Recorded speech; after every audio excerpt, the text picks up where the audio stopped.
danos el poder de tu Espíritu, a quien tú mandaste, Señor, para que nos discerniera tu palabra, nos dijera todo acerca de Jesús, quien nos salvó, quien nos redimió, quien nos mandó a los lugares celestiales en frente del Padre. Bendito Dios, ayúdanos, Señor, para que seamos dóciles a tu Espíritu y todo este estudio sea de gran bendición y transforme nuestras vidas. Moldéanos, Santo Dios, de acuerdo a tu voluntad, de acuerdo a lo que has escrito, que es tu palabra eterna. En el nombre de Jesús, así sea. Amén. Aleluya. Del 21 al 25 voy a leer los versículos del capítulo 4 de Romanos. Y terminamos con el capítulo 4 aquí. En el 21 dice así, ahí estamos. Plenamente comienza. Plenamente convencido de que era también poderoso para hacer todo lo que había prometido, por lo cual también su fe le fue contada por justicia. Y no solamente con respecto a él se escribió que le fue contada, sino también con respecto a nosotros, a quienes ha de ser contada. Esto es, a los que creemos en él que levantó de los muertos, que creemos en el que levantó de los muertos a Jesús, Señor nuestro, el cual fue entregado por nuestras transgresiones y resucitado para nuestra justificación. Vamos a ver qué dice el Señor a través del estudio. En el versículo 1, no vamos a ir de versículo por versículo, versículo 21, dice, plenamente convencidos de que era también poderoso para hacer todo lo que había prometido. Abraham, estamos hablando obviamente de Abraham. Abraham estaba convencido plenamente de que el Señor era poderoso para realizar lo que él había dicho. Abraham es el padre de la fe. Abraham no sabía, no entendía por qué, cómo, de dónde iba a sacar Dios que él tuviera un hijo. Si ya tenía 100 años, estaba casi muerto, su esposa había, no es que tuvieran duda de que a lo mejor ella no podía tener niños, o a lo mejor sí podía. Ella tenía 90 años. Por 90 años y de muchos años ya de matrimonio, ella no pudo tener ningún hijo. Entonces, Abraham creyó en Dios. Abraham creyó en Dios, y lo que a Abraham le hacía falta para tener un hijo no era juventud, no era virilidad, era fe. Y él estaba convencido, seguro de que Dios lo iba a hacer. ¿Cómo? Él no sabía ni le interesaba. Él no se metió en el problema de saber, Dios, ¿cómo le vas a hacer? Él dijo, estoy tan viejo y Dios lo va a hacer. Ese es el punto. Estoy tan viejo y Dios lo va a hacer. Abraham no dudó, sino que se fortaleció. Eso es lo que dice acá.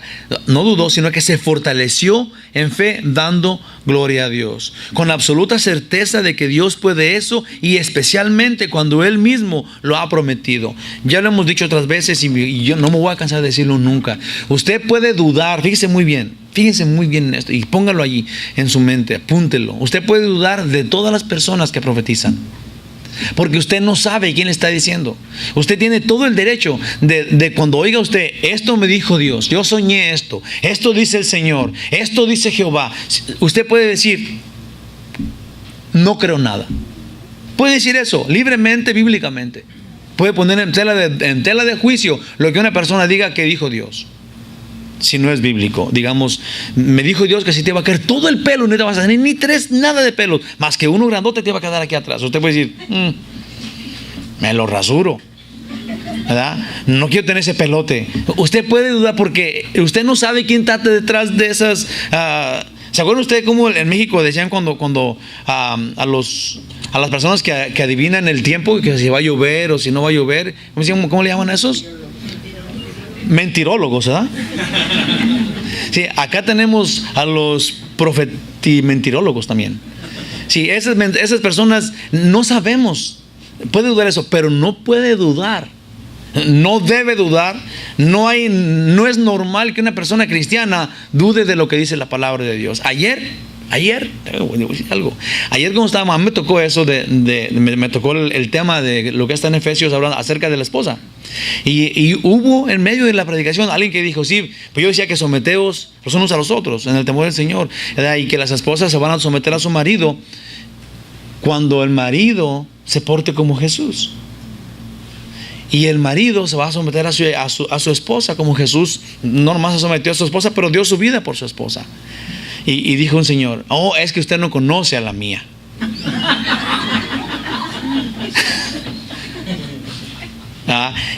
Y esta es la cosa. Dígame usted, este hombre, piense bien esto, ¿este hombre está dudando de mí o está dudando de Dios? Piense eso. Si nosotros hacemos un chiste de parte de la opinión que Dios da, si nosotros decimos, que voy a andar sometiéndome a mi esposa, o que voy a someterme a mi marido, pues ni que ya pasaron esos tiempos. No está dudando usted de los hombres, ni está poniendo en tela de juicio la opinión de los hombres. Estamos dudando de la veracidad, de la efectividad de la palabra de Dios. Es Dios el que dice esto. Si nosotros nunca intentamos cumplir la palabra de Dios, entonces nos vamos a quedar cortos en la bendición. Si Dios dice que si así haces, vas a ser feliz, entonces decidimos los varones darle una calada. Si se nos suben acá las mujeres, como dice mi abuelito, está bien. No vamos a dudar de lo que dice Dios. Jesús dice que Él dio su vida por su iglesia. Y hasta la fecha ahorita, la iglesia que sigue a Jesús entiende el sometimiento a Dios, darle honra a Él y temer a Dios. De ninguna manera la iglesia cree aplastar ahora a Jesús porque Él se dejó matar por nosotros. Entonces, si aceptamos lo que Dios dice, vamos a entender que esa era la verdad desde antes de que nosotros nos convenciéramos de que esa era la verdad. Tenemos que creer en lo que dice Dios. Amén. Dios le prometió a Abraham. Abraham simplemente creyó. ¿Cómo le iba a hacer Dios? Quién sabe, pero él creyó. Abraham no podía entender cómo Dios cumpliría sus promesas, aunque eso no le disminuía ni tantito su fe. Él estaba seguro que Dios cumple lo que promete y nunca por ningún motivo miente. La naturaleza de Dios es verdad. Él es verdad, su palabra es verdad. Abraham sabía eso sin tener la Biblia, por eso es el padre de la fe. Él tuvo fe. Nosotros tenemos al padre de la fe y tenemos la Biblia, la palabra de Dios que nunca miente. ¿Por qué entonces estamos peor que Abraham? Si tenemos ahora hechos contundentes de que Dios cumplió lo que dice y lo está cumpliendo, y hay miles de profecías que se hicieron antes de que sucedieran, muchos años antes, y se cumplieron. Si nosotros entendemos esa cosa, si no tiene nada de fe, fíjese bien, si usted dice yo no tengo fe y qué, entonces váyase a los hechos. Y si Dios dijo una cosa y luego la cumplió, ya no ocupa fe, va a creer. ¿Sí entiende eso? Si Dios dijo mañana va a llover y luego mañana llueve, ¿cómo va a decir? No creo lo que dijo Dios ayer, que va a llover. ¿Por qué no? Si ya llovió. No ocupa fe para saber lo que ya Dios manifestó. No ocupa fe. Ahora que si encima de esto tiene usted fe, entonces usted va a creer felizmente. Por eso la advertencia de Job acá. Si yo confío en Él, aunque Él me destroce, no voy a dejar de honorarlo, no voy a dejar de alabarlo. Aunque Él me destroce. Lo mismo dijeron los que iban a aventar a los amigos de Daniel. Dios es grande y nos puede salvar, pero si no lo hace, de todos modos lo vamos a adorar. Esa es la fe que Dios honora, y esa es la fe que nos salva. No es una fe que yo creo hasta que haya algún problema, entonces ya no voy a creer, me voy a asustar. Si Dios está esperando que usted firme tenga fe y firme viva, porque el justo por la fe vivirá. Es tan sencillo como eso. Creo que nosotros, los estudiantes de la palabra de Dios, al meditar en estas circunstancias, en la historia sagrada, maduraremos en la fe. Eso significa cuando vemos, como ya dije, que lo que Dios prometió se cumplió, no hay una forma de que usted se quede sin creerlo. Sería entonces alguien que no entendió ni siquiera nada de la historia. Dios dijo y luego cumplió. ¿Qué no entendió o en qué ocupa fe? Dios dijo y Dios cumplió. ¿Tiene que tener fe para creer un hecho que sucedió ya? No, ahora nada más entiende que lo que Dios cumple, aunque nadie entienda lo que está pasando, que lo que Dios promete, aunque nadie entienda cómo, se cumplió. No ocupa fe, ocupa coco. Ocupa, es cierto, Dios promete y luego cumplió aquí y acá. Porque si nunca hubiéramos oído de la fe de Abraham, pues no tendríamos un comparable con la fe de nosotros. Si nunca hubiéramos oído que alguien tenía fe, y porque por tener fe en Dios, Dios lo consideró salvo, y lo que él confió en Dios después se cumplió, entonces nosotros teníamos derecho de decir, pues quién sabe si creo en Dios que vaya a pasar. Ya no tenemos derecho a eso, porque ya es un hecho, y no solamente fue en Abraham. Acuérdense de Elías cuando estaba en la cueva esperando que lloviera después de 3 años que no llovió nada. Y que él dijo, ok, Dios, ya que llueva, y le dijo, ya va a llover ahora. Y estaba esperando, y estaba su amigo, su asistente afuera, y él estaba orando y orando y orando, y le decía, ya mero va a llover. Dijo, no veo ni una nube. Y él dijo, no, es que ya tiene que llover. Sí, ¿y qué pasó? Enseguida llovió. Dice que vio una nubecita como grande como una mano, y se paró Elías, ay, gloria a Dios, ya va a llover. Y cayó un tormentón después de 3 años que no había llovido nada. Esas cosas tienen que decirnos a nosotros que nuestra fe es basada en hechos, y no es una fe ciega como la gente dice. No es una fe ciega. Nadie tiene una fe ciega, eso no existe. Esa es una fantasía. Yo voy a decir una fantochada, pero ese es el que tiene esa fe. Es un fantoche. Sí, necesitamos tenemos que confiar en Dios, que es un real, que lo que Él dice cumple. Él es tan real que nos hizo a nosotros. Si usted quiere la prueba de que Dios existe, entonces tiéntese usted y sepa que Dios lo hizo, porque Él es el hacedor de la vida. No había nada y Él creó. La prueba de que Él existe es que usted está aquí. Amén. Pero al ser testigos de cómo Abraham pensaba, nos es más fácil entender ahora el tener fe.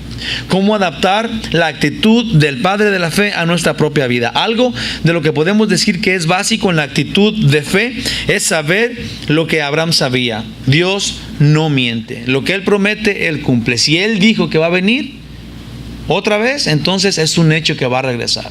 Dijimos la semana pasada, no, aquí lo puse. Ahorita voy a ver. Pero si Dios dice una cosa, Él la cumple. Y hay promesas en la Biblia que están a punto de cumplirse. No podemos dudar de ellas, si sabemos todo lo que ha pasado y todo lo que ha cumplido. Entendamos bien esto. Dios es el Todopoderoso, pero esto es algo que en la naturaleza del Dios vivo, el que Dios Todopoderoso no mienta, es algo que su naturaleza lo aclara y lo afirma. En Él no hay mentira. Dios es absoluta verdad. Él mismo es la verdad. En Juan 14:6, obviamente para que no crean que yo lo digo, Jesús dijo tan sencillo como esto: yo soy el camino, la verdad y la vida. Nadie viene al Padre si no es a través de mí. Jesús dijo, yo soy la verdad. Él es la verdad. En Dios solo hay verdad. Él es Dios de verdad. Por él entendemos que existe la verdad. En Deuteronomio 32:4 dice, Él es la roca cuya obra es perfecta, porque todos sus caminos son rectitud. Dios de verdad y sin ninguna iniquidad. En Él es justo y recto. En Él existe la verdad y pasa a tener sentido. En la carta de Tito 1:2 dice, en la esperanza de la vida eterna, la cual Dios, que no miente, prometió desde antes de los principios, antes del principio del siglo. Quiere decir que antes de que existiera la humanidad, Dios prometió la vida eterna a unos que todavía no existían. Y cuando existieron, ahora entendemos que esa promesa, que no era porque nacimos bonitos y luego ahora nos va a prometer la vida eterna, es porque a Él le plació que tuviéramos vida eterna.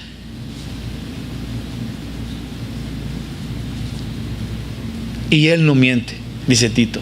Y Él no miente. Y si Él no miente y usted lo cree, entonces tenemos fe. ¿Sí? Entonces ya tenemos fe, ya tuvimos fe. Preciosos. Díganme ustedes, díganme usted esto. Ahorita dije que teníamos fe, pero y a lo mejor yo le inducía que dijera, porque yo dije, tenemos fe, ¿verdad que sí? Pero ahora dígame usted si usted lo cree solito. Es más, no me diga nada, piénselo usted. Piénselo usted. Si usted cree que ahí viene Dios, entonces viva así. Pedro, no voy a ir para allá, pero pensamos que está en segunda de Pedro. Dice que los elementos se van a destruir. Dice que las estrellas van a empezar a volar para todos lados y todo se va a arruinar. Va a ser como un pergamino que se arruga así y se acaba todo.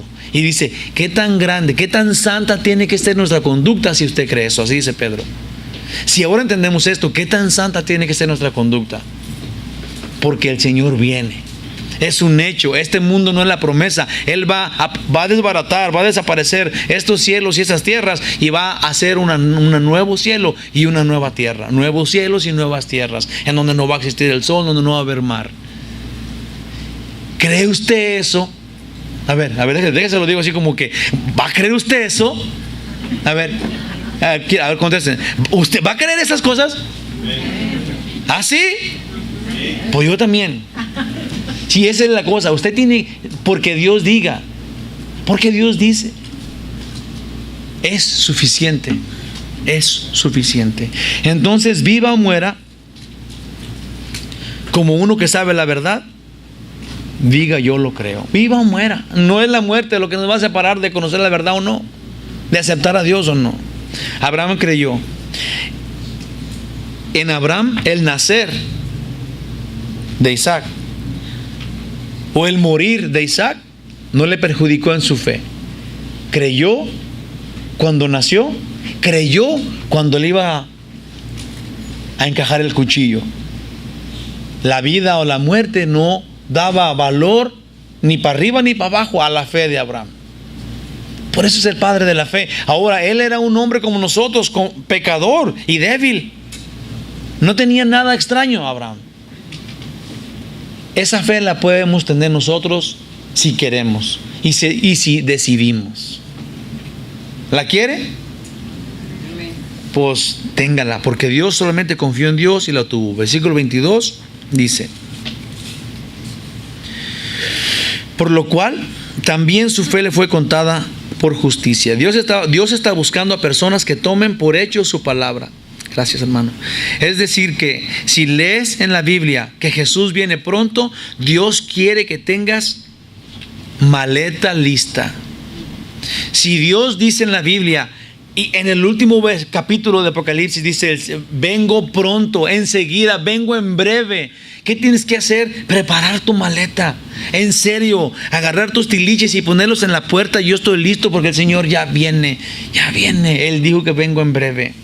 En mi trabajo, voy a contar algo. Hay una persona, un joven, que se llama Jason. Va a tener, bueno, también como yo, hace servicios en la lechería, es un compañero de mi trabajo. Y su esposa anda en días de aliviarse. Creo que será en este mes. Ella ya está a punto de reventar, está a punto de aliviarse. Curiosamente, el otro día me subí a su camioneta. Él también está panzón, pero no está a punto de aliviarse. Me subí a esa camioneta, íbamos los dos en la camioneta, pero yo cuando me subí noté que en el asiento mío, déjenme por acá porque luego me confundo. Curiosamente el otro día me subí a su camioneta y noté que en el asiento había una bolsa de plástico.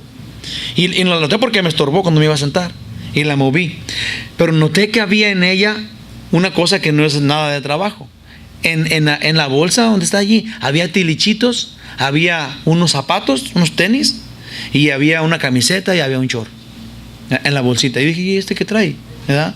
O sea, ¿por qué trae esto aquí si aquí no es su camioneta de su casa, es la camioneta del servicio? Y le pregunté que para qué lo quería y me dijo algo que me dijo algo que me hizo acordarme de esto que estamos hablando. Que yo lo confieso, no lo tengo. Esa bolsita, el propósito que él tiene con esa bolsita es algo que yo no tengo y que yo también debía de tener. Yo a veces me quito, o sea, digamos, me pierdo de lo importante de mi vida. Sí, en las tareas de mi vida me pierdo y descuido mi expectativa por Dios. Sí. Y me distraigo en el evento más importante de mi vida, que es el regreso de nuestro Señor Jesucristo. Esta persona, Jason, está preparado por si su esposa le habla y le dice: ya. Él tiene sus zapatos, yo no sé si tiene pasta de dientes ahí o qué, pero está listo para donde sea que él esté. Se pone sus zapatotes del 40 y le corre al hospital porque su esposa ya está teniendo el hijo ahorita ya. Y él está preparado. Y yo no estoy preparado. ¿Estoy preparado? La pregunta: ¿estoy preparado? Para que al momento que venga Jesús yo diga: te estaba esperando. O se me está olvidando y ando haciendo lo que mi vida me dice que yo tengo que andar haciendo. Y se me olvida que el Señor dice, vengo en breve. Ahí voy, ahí voy, espérate. Él tiene zapatos y ropa limpia. En cualquier momento le habla a su esposa y le dice, y ya estoy. No se le olvida a él. Cada llamada, cada vez que agarra el teléfono, agarra la bolsa. El teléfono con una mano y la bolsa con la otra mano. Y dice, ¿aló? ¿Ya? Y es otra persona. Sí, buenos días, está Jason. Él cree que Elisa ya comenzó su parto. Y si nosotros como Abraham creemos, entonces nuestra vida debe de ser ejemplar. Esa es la cosa. Nuestra vida debe de ser como una persona que espera en Cristo ya ahorita. Alguien que ama porque ya viene Cristo. Alguien que se somete porque ya viene Cristo. Alguien que se somete, me estoy refiriendo primeramente al esposo o la esposa de uno, a sus hijos, sí, y a la iglesia en la congregación, que se somete, y a la gente del mundo que está a nuestro alrededor, porque Jesús dijo que los suyos iban a ser reconocidos por el mundo porque se amen unos a otros. ¿Está preparado? O sea, ¿está listo? ¿Tiene su bolsa listita para hacerlo? ¿O se le está olvidando como a mí?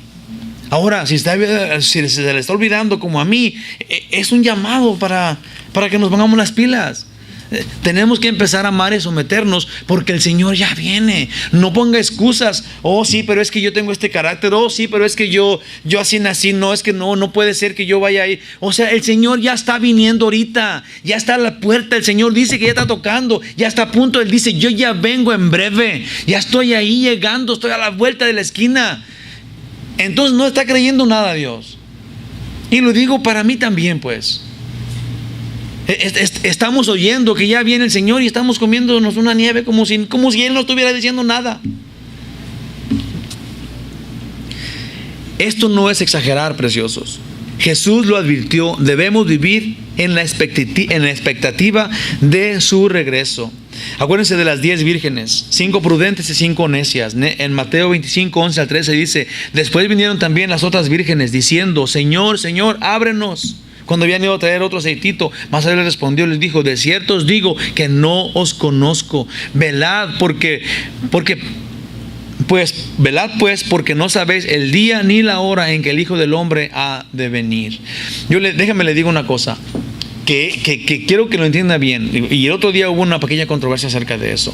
El Señor no está esperando a la vuelta de la esquina para que cuando usted diga una mentira, Él le caiga arriba y lo aplaste y lo mande al infierno.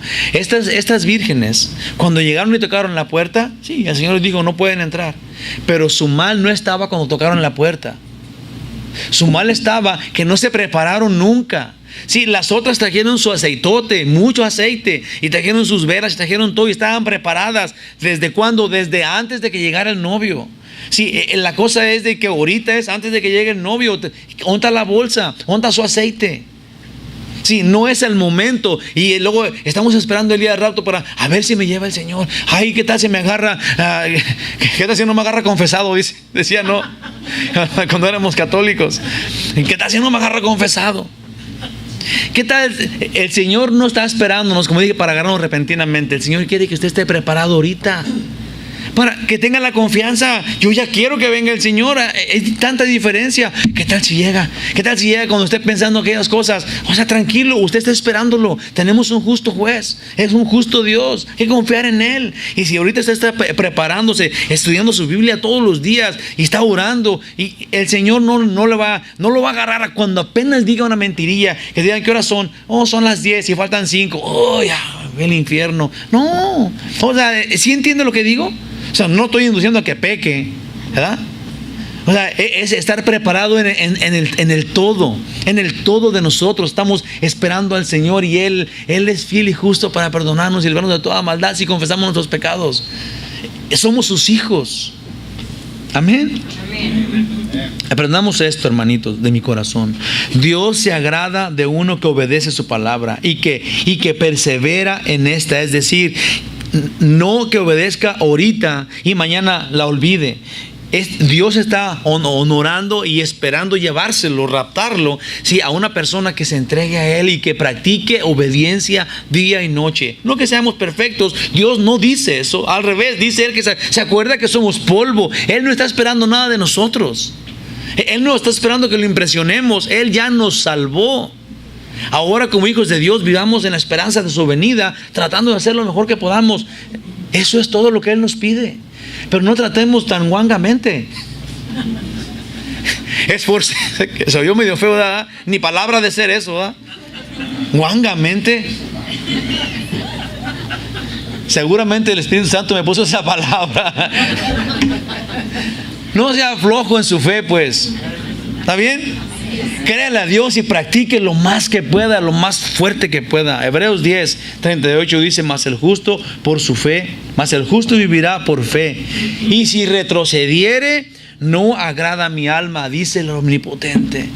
El justo vivirá por fe, pero si retrocediere, no agrada a mi alma. Si usted ya se propuso servir a Dios, entonces persevere en eso, persevere. Dios se complace en ese que persevera. Sí, siempre se complace. Es por eso que esto es de lo más importante, que usted tenga fe y persevere en la fe.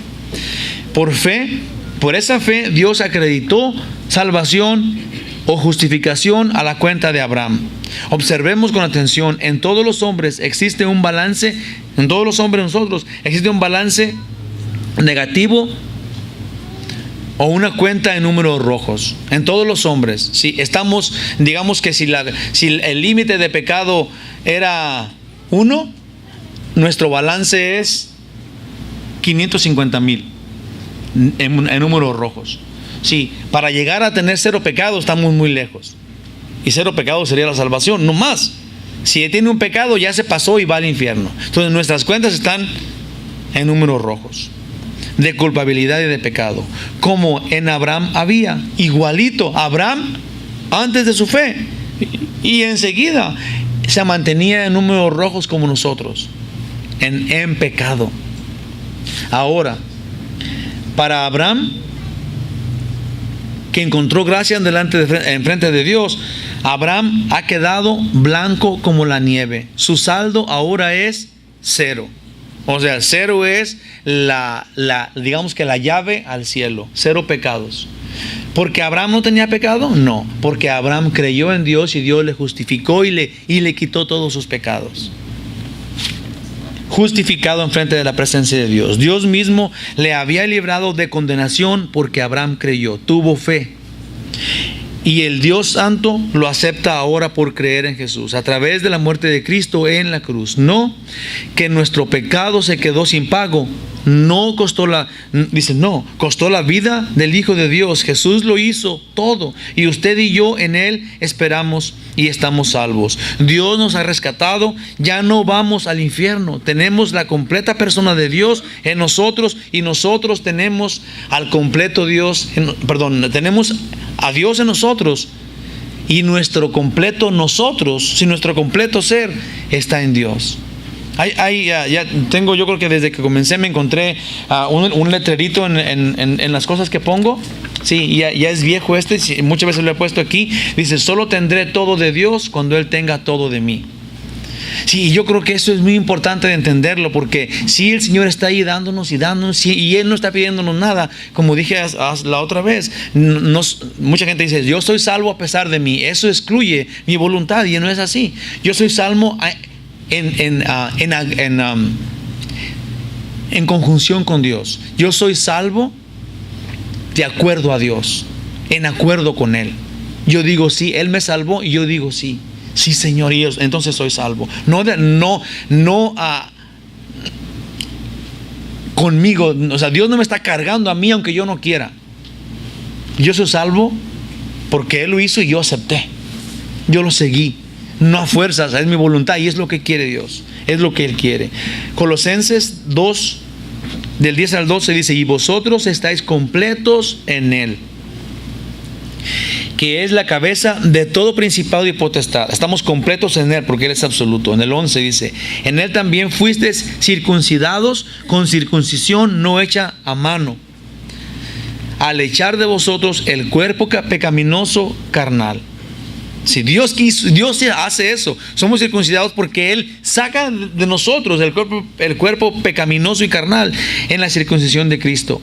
Sepultados con Él en el bautismo, en el cual fuiste también resucitados con Él, mediante la fe en el poder de Dios que lo levantó de los muertos.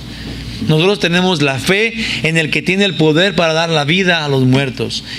Y no es una fantasía, resucitó a Jesucristo de entre los muertos. En Él tenemos la fe, esta fe que anuncia que nosotros creemos en el Dios vivo que tiene todo ese poder, familia en Cristo. Si nosotros entonces tenemos fe, Dios tiene complacencia en nosotros, porque la fe no es la fe en el día o en la energía, pero es en el Hijo de Dios. Y en el Hijo de Dios, Dios se complace.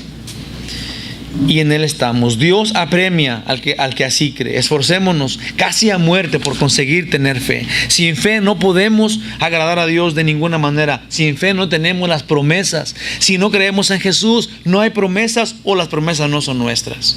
Hebreos 11:6 dice: pero sin fe es imposible agradar a Dios, porque es necesario que el que se acerca a Dios crea que le hay y que es galardonador, que Dios es recompensador de los que a Él le buscan. Es necesario que creamos que Dios apremia y que Dios castiga y que hay un Dios. Eso es lo que, si tenemos esta fe, entonces agradamos a Dios. Si no tenemos fe, aquí dice, no podemos agradar a Dios. ¿Sí es claro que no? ¿Sí? Es Dios hablando. Es muy interesante que Dios nos dé el cielo porque creamos en Él. No, dice, Él nos lo puede dar si creemos. Si no creemos, no nos lo da. Y Dios no es rudo. Ese es lo que Él planeó. Ese es su plan de salvación. Yo creo que es porque es tan obvia su majestad alrededor de nosotros. Tenemos poca inteligencia y poco tiempo de vida, y en tan poco que nosotros somos, nos sentimos tan grandes en esta vida.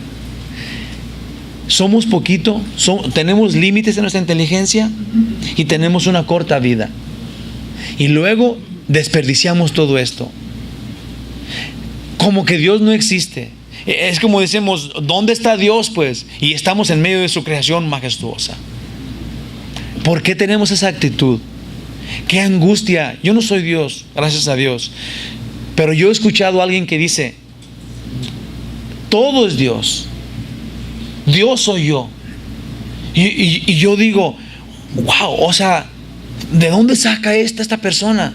Y es eso, es de la diminutez que somos, sacando nuestra propia opinión.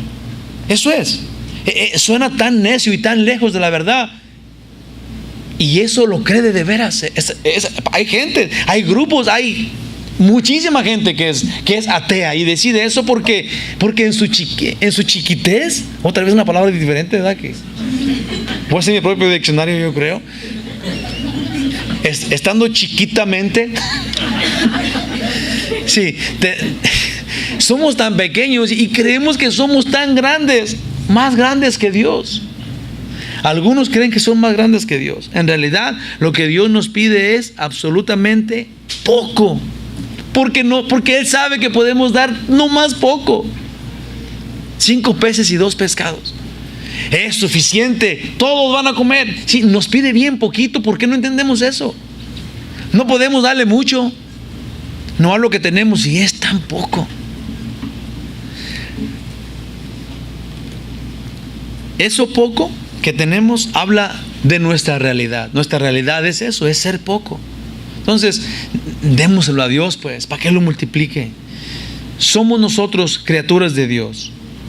Y si una criatura, fíjese bien, a ver, no se ofenda, somos criaturas de Dios, nos hizo para su gloria. Y Dios dice, a través de que creas, tu criatura que te hice, ¿verdad? Yo te hice, no existía nada, yo te hice. Si crees, entras al cielo. Y se va el Señor, se va a su silla. Entonces las criaturas nos quedamos con esta idea. ¿Por qué alguien se atreve a decir, qué injusto Dios? Mira, todos los que no creyeron se van a ir al infierno. ¿Por qué cree usted que eso es injusticia? ¿Sí entiende lo que digo o no? Dios dice, yo los hice, esta es mi creación. El que crea, aquí estoy esperándolo. El que no crea, tenemos la libertad y es totalmente justo. Él nos hizo y de acuerdo a su voluntad y de acuerdo a sus límites, Él puso su regla. Él hizo las criaturas y no los obliga a estar con Él. Es de lo más justo que puede haber en el mundo. Es de lo más justo que puede haber. Dios es absoluta justicia. Y Él dijo que sus criaturas, si creían, entraban al cielo. Es tan sencillo. A veces ayer me dijeron que yo era un rancherote. Me dijeron, no le entendemos nada, Miguel, porque nosotros somos tal vez de la ciudad y usted es un ranchero, ¿verdad? Y yo digo que Dios es un rancherote, no porque Él sea rancherote, pero porque nos habla de acuerdo a nosotros, en serio. Dios así lo dice, yo los hice, si creen van al cielo. Y nosotros nos hacemos tanta bola, creer en qué, y si creo pero no hago lo que Dios dice, si nos confundimos. Y es tan sencillo, pues, tan sencillo. Amén. Yo le puse acá, si no crees, bye bye. Y le puse en español, no dice bye bye, es bye bye, para que entendamos bien a los rancheros. 23 y 24 dice: y no solamente con respecto a él se escribió que le fue contada la fe, no solamente acerca de Abraham, sino también con respecto a nosotros, a quienes ha de ser contada, lo mismo que a él. Esto es, a los que creemos en él, que levantó de los muertos a Jesús nuestro Señor. Solamente Abraham le contó su fe, pues la fe de Abraham le contó a él para su salvación, a nadie más. A muchos nos sirve de ejemplo, pero no nos salva la fe que él ejercitó. Sí, ahí en las escrituras, creo que está en Jeremías, Dios menciona a 3 personas. Más que es Noé, Daniel y Job. Él dice, si el mundo está bien podrido como está, y luego viene los que dije ahorita, que era Daniel, Job y el otro, ¿quién dije? Noé. Si vienen ellos, dice Dios, hombres justos, dice, lo que ellos son en medio de la raza descarriada, aunque me rueguen y todo, ni sus hijos van a ser salvos. Nomás les cuenta para ellos. Y es igual acá. La fe de Abraham le contó a él para ser salvo. La fe suya le cuenta a usted para ser salvo. Y sus pecados a usted le cuentan para el infierno. No más. Lo que usted haga es lo que usted cosecha. Y digo esto porque aquí dice que no solo con respecto a Abraham se escribió que la fue contada, que la fe fue contada, que le fue contada su fe para salvación. Esta es la cosa. A él sí le contó solo su fe para salvación, pero de esto aprendimos todos, que es por fe que podemos ser salvos. No es la fe de Abraham la que nos salva, es la fe nuestra, como a Abraham le contó, que Dios justifica al hombre, y no solo a Abraham, sino a todos. Entonces aquí está la palabra clave, se escribió. Y se escribió, déjale digo cómo está. Dice, y no solamente con respecto a él se escribió que le fue contada. Sí, esto de se escribió significa que eso, lo que le pasó a Abraham, quedó establecido para que otros lo leyamos y lo aprendamos. Sí, no nada más dice la fe de Abraham es la que salva, pero dice se escribió, haciéndonos a nosotros participantes de esa promesa, porque se escribió para que alguien lo lea, ¿qué no? Y esa es la palabra clave, es que ahora nos corresponde a los que lo leemos. En otras palabras, las Santas Escrituras no han sido escritas para hacernos saber que Abraham, David, Juan Bautista, etcétera, están en el cielo, sino que nos quiere decir que nos demos cuenta cómo los hombres han hecho con respecto a la voluntad de Dios, comenzando con Adán y también con Judas Iscariote, para estar en el cielo o en el infierno. No es la fe, no es lo que ellos hicieron lo que a nosotros nos salva, nos condena. Es qué hicieron, qué pasó con ellos, que está escrito, lo podemos leer y luego aprendemos y luego vivemos de acuerdo a un juicio que tomemos. ¿Sí?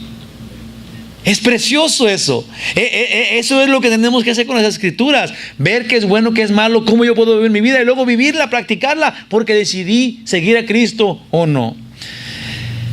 Abraham creyó en lo que Dios le prometió, pero Abraham no tenía la Biblia, ni había más creyentes, y ni así flaqueó su fe. Por eso él es el padre de los que creen, el ejemplo Ahora, el ejemplo. Ahora usted y yo ya no basamos nuestra fe en una promesa a futuro.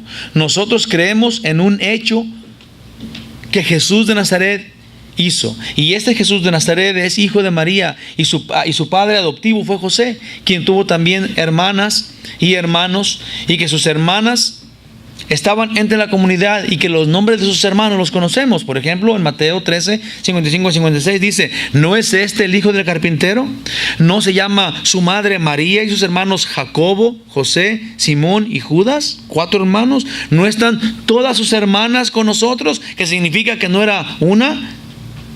Tiene que ser más de una, porque eran todas sus hermanas, muy posible más de 2. ¿De dónde pues tiene él todas estas cosas?, decía la gente que conocía a Jesús. También sabemos que Jesús es 100% hombre y 100% Dios, y que Dios le puso carne a su palabra. Este es Jesús quien habitó entre nosotros, de acuerdo a Juan 1:14. Y más aún conocemos como verdad esto, 1 Corintios 15, del 1 al 4. Además, os declaro, hermanos, el evangelio que os he predicado, dice Pablo, el cual también recibisteis, y en el cual también perseveráis, por el cual asimismo, si retenéis la palabra que os he predicado, sois salvos. Si no, has creído en vano. Es un hecho. Nuestra fe está basada en hechos. El evangelio es un hecho, no es un cuento, ni tenemos que creer en Dios ciegamente. Es un hecho, es una realidad. Jesús existió, nos dice cuántos hijos, cuántos hermanos tenía, de quién fue hijo. Sí, sabemos mucho de Jesús, está comprobado 100% que Él existió. Nadie ha negado la existencia de Cristo. Hay pruebas contundentes. Se han escrito libros aparte de la Biblia que hablan de la vida de Jesús. Entonces, ¿por qué no estamos de rodillas día y noche alabándole, esperándole que venga? ¿De dónde sacamos nosotros los cristianos el no tener una gran fe como la de Abraham? Si tenemos todas las pruebas, si tenemos la palabra de Dios que es viva, eficaz, constante y sonante. Porque dice que porque primeramente os he enseñado lo que así mismo recibí, que Cristo murió por nuestros pecados conforme a las Escrituras, y que fue sepultado y que resucitó al tercer día conforme a las Escrituras. Está escrito para nosotros. Hermanos, hoy día tenemos todas las pruebas, todos los hechos, y tenemos la inerrante palabra de Dios. Abraham solo tenía una simple promesa y él la creyó. Usted tiene más oportunidad, más pruebas de creer que Abraham, y Dios lo justificó a él. ¿Cómo no va a justificarlo a usted?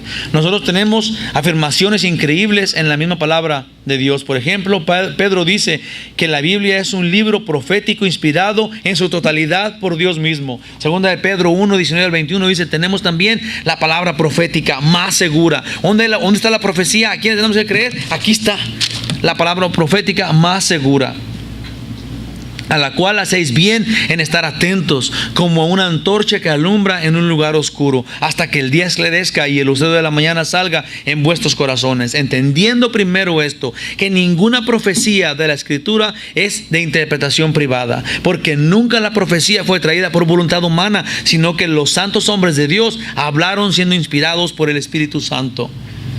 Amén. Esta es la profecía que tenemos segura. No es la que los hombres puedan decir o no decir. Esta es la profecía segura. Usted lea y crea. Hebreos 4:12 nos dice que la palabra de Dios es viva y eficaz. Viva y eficaz. Y eso es lo que dice allí en Efesios 2, entre otras palabras. En 1 Timoteo 5, 16 y 17 dice: toda la Escritura es inspirada por Dios y útil para enseñar, para redarguir, para corregir, para instruir en justicia, a fin de que el hombre de Dios sea perfecto, enteramente preparado para toda buena obra, a través de las Santas Escrituras que nunca cambian.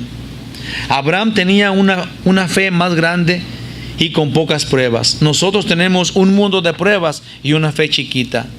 Qué feo. Aunque entendamos qué es la fe, todavía, fíjense, aunque entendamos qué es la fe, aunque entendamos que a Dios le agrada la fe, todavía andamos con una fe chica. No es justo, no es normal. 25 y termino en un momento. Dice: el cual fue entregado por nuestras transgresiones, hablando de que creemos en Jesús, que a Dios que levantó de los muertos a Jesús, el cual fue entregado por nuestras transgresiones y resucitado para nuestra justificación. Esto es completamente Esto completa el estudio, todo el estudio. Este es un cierre maravilloso de todo el capítulo 4. Porque no es la fe, fíjense bien esto, porque no es la fe en lo que sea, ni la fe en ti mismo, sino es de que cree en ti, descúbrete a ti, ve y ponte bien torcido y es una posición bien fea y encuéntrate a ti mismo. No está en ti la respuesta, es una falsedad. En ti no hay respuestas, en ti solamente hay polvo. Es en Dios. Es en Dios. Tenemos que concentrarnos en seguirlo a Él, en estudiar su palabra. Él es el hacedor de la vida, el que dirige nuestros pensamientos y nuestra vida. Esa es, el creer en ti es lo peor que puedes hacer. Porque Abraham se reconoció sin poder alguno. De hecho, dijo estar muerto y creyó que Dios le daría vida. Fue allí donde Dios le encontró cuando Abraham dijo: soy nada. ¿Cómo puedo ser que Dios vaya a hacer esto si yo soy un hombre muerto? Que porque estaba bien viejo. Y Dios le dijo, y Dios le dio todo. Miren qué maravilla tenemos aquí. Jesús fue entregado. Dios lo entregó en nuestra defensa por nuestras culpas. Jesús murió en la cruz defendiéndonos del infierno, que sería el castigo de parte de Dios para nosotros. Jesús fue entregado por nuestras transgresiones, pero luego vemos el resultado de este acto de supremo y divino amor. Cuando Jesús fue resucitado, fue algo victorioso, sublime, un acto solamente calificado por divino. Jesús resucitó. Ninguna otra persona en el mundo ha resucitado. En toda la historia de la humanidad, nadie tiene un escrito que diga: esta persona resucitó. Todos murieron. Jesús logró en la resurrección la esperanza para nosotros. El Padre lo aceptó por pago del pecado, y en la resurrección, si Jesús muere por nuestros pecados y no resucita, todavía tendríamos los pecados, porque Jesús no sería Dios. Jesús murió por nuestros pecados y el Padre lo resucitó de los muertos, afirmando que nosotros somos salvos porque es Dios actuando. Termina Jesús exclamando en la cruz: todo está consumado. Y desde el cielo Dios afirma lo que Jesús dijo en la cruz, lo afirma con la resurrección. Amén. Dios santo, aquí está nuestra mente, aquí están nuestros oídos que oyeron esto. Depende de ti, Señor. Muévenos, Dios santo. Fortalécenos, danos perseverancia, danos el luchar en serio, Señor, por ti y por agradarte. Señor, ayúdanos para que no tengamos esa fe tan chica que tenemos, Dios. Sabemos que no somos perfectos, pero también sabemos que los hombres imperfectos a través del Antiguo Testamento y en el Nuevo, hablando de Pablo y de Esteban, los hombres en general imperfectos pueden alcanzar a tener una fe que nos hace perfectos, que es en el Hijo de Dios. Señor, permite que estemos preparados, que empecemos a amar, a doblegarnos unos a otros, a dejar a un lado la carne, el yo, la soberbia, la altivez. Señor, ayúdanos para humillarnos ante nuestros hermanos, para que vean que no somos nada, y ahí mostrar el poder de Dios en nosotros. Nosotros creemos en ti, Padre. Ayúdanos, ayuda a nuestra poca fe. Te lo pedimos, Santo Dios, en el nombre de Jesús. Amén. Esperamos en ti, Señor. Amén. Son todos los servicios, si quieren checarlos.